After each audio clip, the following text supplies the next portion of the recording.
महिलाओं को लेके क्योंकि आपने बहुत ज़्यादा देखा भी है, ऐसे केसेस बहुत आते हैं। और जब किसी का एक व्यक्तिगत जीवन जो होता है, यदि किसी की लाइफ वहाँ स्पॉइल हो रही है, रिलेशनशिप ब्रेक्स हो रही हैं, मैरिड हैं, और भी पीछे बहुत सारे इसके पहलू होते हैं, उन चीज़ों के लिए मुख्य वजह आप किसे मानते हैं? क्योंकि कई बार हमने ऐसे केसेस देखे हैं कि हमारे पास सब कुछ है, या मान लीजिए किसी महिला के पास सब कुछ है, लेकिन फिर भी एक रिश्ता एक टाइम के बाद टूटता है। और बहुत सारे, अब मुझे लगता है ये जो नंबर ऑफ केसेस है बहुत ज्यादा बढ़ते चले जा रहे हैं। क्या हम सिर्फ एक महिला को इसके लिए जिम्मेदार माने, या फिर उसकी मनोस्थिति इस तरीके की हो गई है इतने सालों में उस रिश्ते को निभाते निभाते, उसके पीछे की चीजों को माने, सर्कमस्टेंसेस क्या हो सकते हैं उन्हें माने, किसे जिम्मेदार मुख्य रूप से माने यहाँ?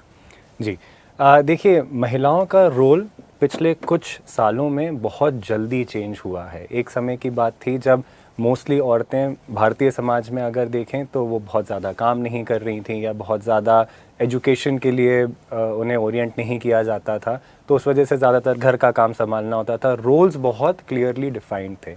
अब क्या हुआ है, जेंडर इक्वालिटी बढ़ रही है, उस वजह से खूब सारी योजनाओं की वजह से, बाकी सरकार के श्रमों की वजह से चीज़ें बदली हैं। महिलाओं में जागरूकता भी बढ़ गई है, महिलाएं काम ज़्यादा कर रही हैं, काम के साथ एक अलग प्रेशर आ रहा है, लेकिन ये नए प्रेशर्स के साथ साथ पुराने प्रेशर नहीं जा रहे हैं। तो अभी भी जो पुराना उनसे डिमांड्स हैं, जो एक फैमिली की एक एक्सपेक्टेशंस है, वो जो बोझ हैं, वो कहीं ना कहीं हमेशा प्रेजेंट रहे हैं। और इस चक्कर में क्या होता है कि महिलाएं बहुत बट जाती हैं, उनके पास खुद के लिए तो समय बिल्कुल भी नहीं है। वो अपने काम के बीच में, आमदनी के बीच में, अपने फैमिली के साथ में इतना ज़्यादा उस चीज़ में रम जाती हैं कि उससे बहुत ज़्यादा मानसिक दिक्कतें आती हैं। तो एक तो ये है कि उनका काम ज़्यादा हो गया है और समय ऑब्वियसली उतना ही है जितना पहले हुआ करता था। दूसरा ये है कि अब लाइक्स और डिसलाइक्स बहुत ज़्यादा एविडेंट हो गई हैं। मतलब लोगों को बहुत क्लियरली ये चीज़ पता है कि उन्हें क्या चाहिए, क्या नहीं चाहिए। जैसे कि आपने बोला कि देखने के लिए तो सब अच्छा लगता है, अच्छे रिलेशनशिप्स हैं, आप अच्छी जगह पे हैं, लेकिन तब भी किसी और की तरफ रुझान हो जाता है, या अपनी लाइफ अच्छी नहीं लगने लगती। तो सिर्फ मटेरियल प्लेजर बहुत नहीं है कि आपके पास जीवन में सब कुछ है, ये बहुत नहीं है। आपके पास एक इमोशनल कनेक्शन होना बहुत ज़रूरी है। एक जो लाइक और डिसलाइक की बात होती है कि भाई एक कपल के बीच में, एक फैमिली के बीच में महिलाओं के साथ कंपैटिबिलिटी कैसी है। क्या मैं खुश, अगर मैं एक महिला हूँ तो क्या मैं खुश हूँ जहाँ मैं हूँ? क्या मुझे मेरे हस्बैंड के साथ, अपने पार्टनर के साथ एक इमोशनल कनेक्शन फील होता है या नहीं होता है? तो उस वजह से भी बहुत सारी दरारें आती हैं। तो ये कुछ पहलू हैं इस चीज़ के, जिस वजह से आजकल ये केसेस ज़्यादा देखने को मिल रहे हैं। अच्छा, क्योंकि एक आपने भी एक बात रखी यहाँ पर, कई सारी ऐसी योजनाएं भी हैं, गवर्नमेंट ने भी बहुत ज़्यादा सशक्त किया है। मैं एक एग्जाम्पल के तौर पर यदि लाडली बहना योजना को ही लूँ, तो जाहिर तौर पर बहुत ज़्यादा एक माइंडसेट जो है वो महिलाओं का चेंज हुआ है। क्योंकि क्या होता है, जब एक कॉन्फिडेंस बढ़ता है ना कि गवर्नमेंट हमारे लिए कर रही है, हम कहाँ जा रहे हैं उस चीज़ के बाद, हम आज हमारे पास कुछ ना होकर पे, जब हमें बस कुछ नहीं था, तो आज हमें एक मदद भी है, और बहुत सारी ऐसी योजनाएं हैं जहां पर उनको एक आगे बढ़ाने के लिए बहुत सारी ऐसी योजनाएं चलाई जा रही। तो इससे भी क्या एक माइंड जो है वो चेंज हुआ है, एक परिवर्तन देखने को मिला है?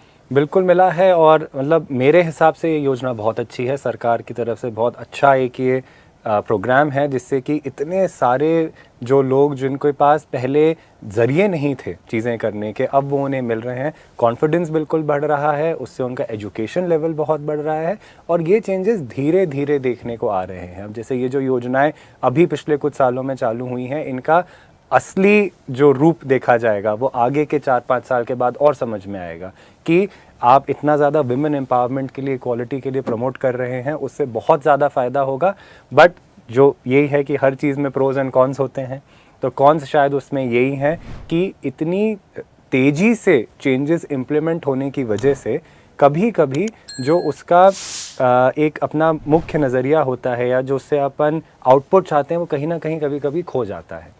कि आप चाह तो रहे हैं कि बहुत अच्छा हो सब कुछ, लेकिन क्योंकि इतनी जल्दी सारे चेंजेस हो रहे हैं तो लोग उस चीज़ से अडाप्ट नहीं कर पाते हैं इतनी जल्दी। तो वो एक रोड ब्लॉक हो सकता है जिस वजह से दिक्कतें आए। अच्छा ऋषि जी, एक चीज़ है, कहते हैं डिप्रेशन जो होता है वो सब चीज़ को ख़राब कर देता है। मतलब एक, मैं कहूँ यदि किसी जहर जैसा काम करता है तो कहना गलत नहीं होगा। महिलाएं हों या पुरुष हों, डिप्रेशन के आजकल के आप केसेस देखिए, रिलेशनशिप का तो एक जिक्र हमने यहाँ पर किया ही, लेकिन इसके बाद हमें ये भी देखना पड़ेगा कि उसके पीछे की जो जिम्मेदारी है, क्यों एक टाइम के बाद, एक कई साल साथ में रहने के बाद जो फैमिली को लेकर चल रहे हैं, आपने भी कहा कि समय तो वही है लेकिन काम बढ़ गया है, तो उस चीज़ को कैसे उसका एक सॉल्यूशन निकाला जाए? क्या फैमिली मेंबर्स को हेल्प करनी पड़ेगी? क्या वो उतना समझ पा रहे हैं?